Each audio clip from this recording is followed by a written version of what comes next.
Hot chocolate. Yeah. Just give me the hot chocolate. Yeah, just give me the hot chocolate. Okay. Here we go. All right. Oh no. It's been a long vacation. Yes, it has. Okay.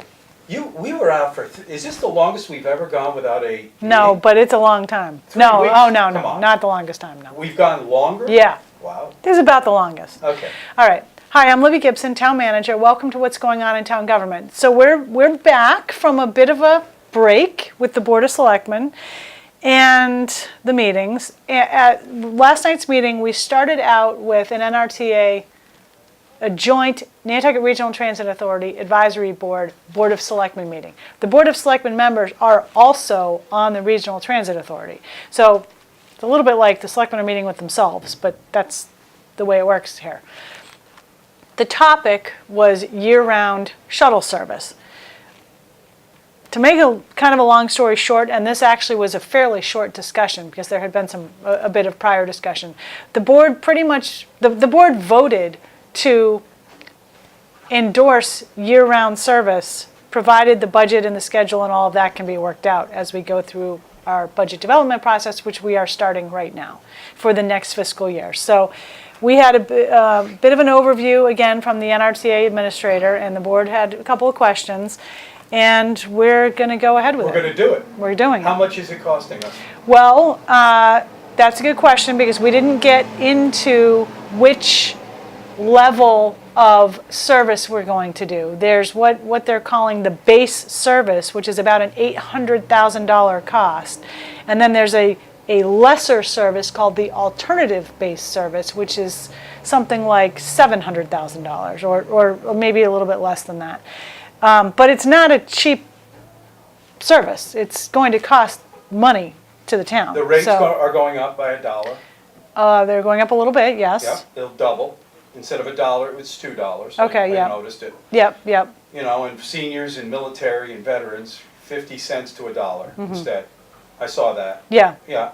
And, you know, I noticed that Matt abstained because he was a little concerned about what it might be like in January if nobody's riding it, right? Yeah, well, I'm a little concerned about that too. Yeah. But I think he also is concerned about the cost and the future funding of it. I mean, we've got a lot of things in the queue for town services, and we're going to start needing to be really careful about you fund it today or you're going to be able to fund it tomorrow, kind of a thing. Yes. So anyway, it's a good idea. Yep. If people use it. Yes. And it's part of the whole idea of using more public transport, even in season.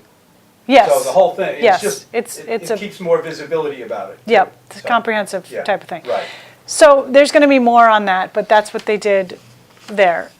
Then we adjourned that and we went into the regular selectmen's meeting. We have an announcement. The sewer extension project that's ongoing that's starting. We had our sewer director give a little bit of an update about when it is starting. So here's when it's starting. Pay attention to this. It is starting Monday, September 18th at the intersection of Vesper Lane and Surfside Road. The initial work will be done at night because that is such a heavily used intersection, and we obviously simply cannot interfere with the school traffic and the commuting traffic, and we all know it's very busy there. Yeah, that is a busy so that work's going to be at night. Then they're going to continue on Vesper to Hummock Pond Road and into the Meadowview Drive area. A second constructions crew will start on Monday, September 25th in the McLean Lane, Tashima area. There is a website, on the town website, there's the visible link to all of the information on this. So, and if you are in the project area, or even if you're not, but you want to know where the project is, you can subscribe to updates. So check that out on the town website. That was a big announcement. The sewer director also gave us a quick update on the C Street pump station renovation project, and that is also started and it's well underway. Okay, we had a little bit of pending contracts. I'm not going over every single item. All right, this is going to take too long. Oh. We had an update from Vineyard Wind. Okay, yeah. They are one of the lessees, I think potential lessees, or maybe they already are a lessee, of an area of federal waters south of Nantucket in the Vineyard for a wind farm. 17 turbines, They're like 700 feet tall or something like that. Anyway, they were giving an update on the project because there is the potential for Nantucket to benefit from an electric cable, an undersea cable to here, and then go to the, power some amount of Nantucket. Sure. So he was talking a little bit about that. There is a lot of permitting to be done. One of the permitting stages, it sounds like they're in right now, is visualization, and they have to identify what the impact will be on historic sites within the project area, and there have been several identified here.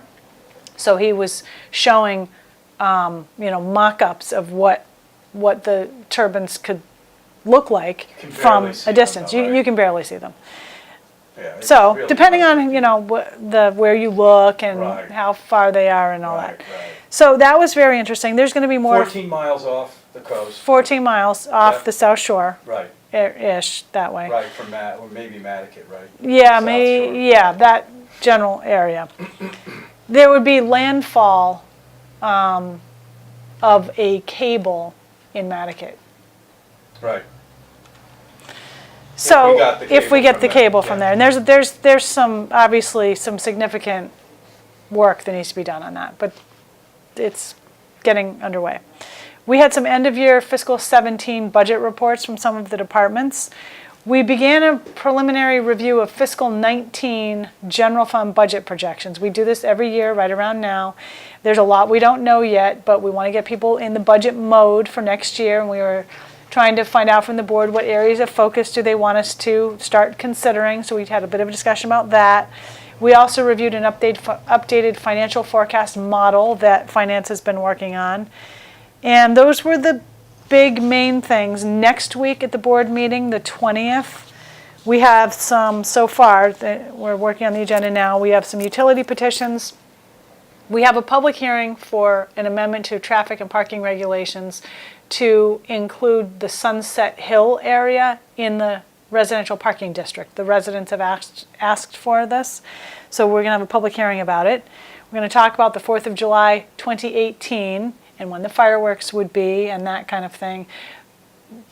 The recommendation is that the fireworks for at least one more year be on the 3rd. Next year, the 4th is on a Wednesday, so fireworks would be theoretically, hypothetically, the 3rd, and then the main street events and other events would be on the 4th. The Government Study Committee has started meeting, and they would like the selectmen to give them a little bit of input on what the board members would like the group to focus on. So we're going to be having some discussion about that. And other than that, there's a lot of town government activity right now. We're ramping up for busy stuff that happens this time of year. We've got fiscal 19 capital projects starting soon, the fiscal 19 budget, which I just mentioned, the 2018 annual town meeting. Of course, we have a special town meeting on November 6th, and there are activities going on in conjunction with that. And there's just many, many things going on. I expected the meeting to be a little longer. I actually did as well. I thought the NRTA year-round service discussion was going to take much longer. Gino, today Greg and I are part of a group called the Cape Cod Managers Association. They meet in a different location monthly, and we always have the September, I shouldn't say always, but for a number of years now, we've had our September meeting here, so we're hosting today, and not everybody makes it over. It's hard for people. Some towns have their selectmen's meeting on Thursdays, and so there's if you have your meeting on Thursday, it's hard to come over here for that. Right. But I think we're going to be talking about some Barnstable County things. We'll probably talk a bit about marijuana, because everybody's talking about it. If And they're not talking about it, you know what they're doing.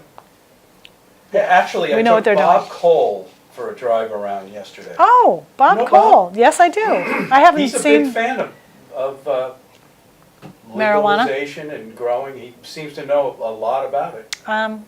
Great. So he had some insight, so that might be interesting for you. Well, I'll watch it. When will it be on?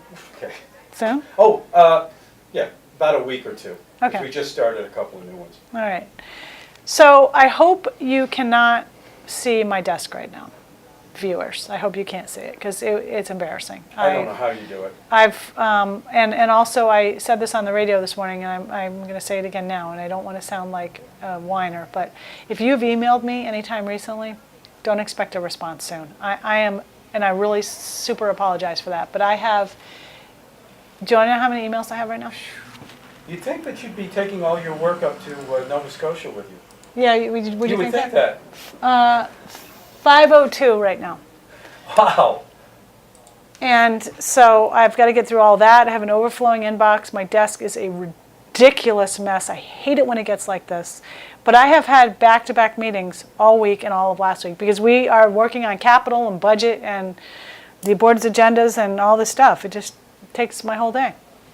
Yes, it does. So I will get to you, but please be super amazingly patient. I would appreciate it. So that's about what's going on. Okay. All right. Thank you very much. See you next time.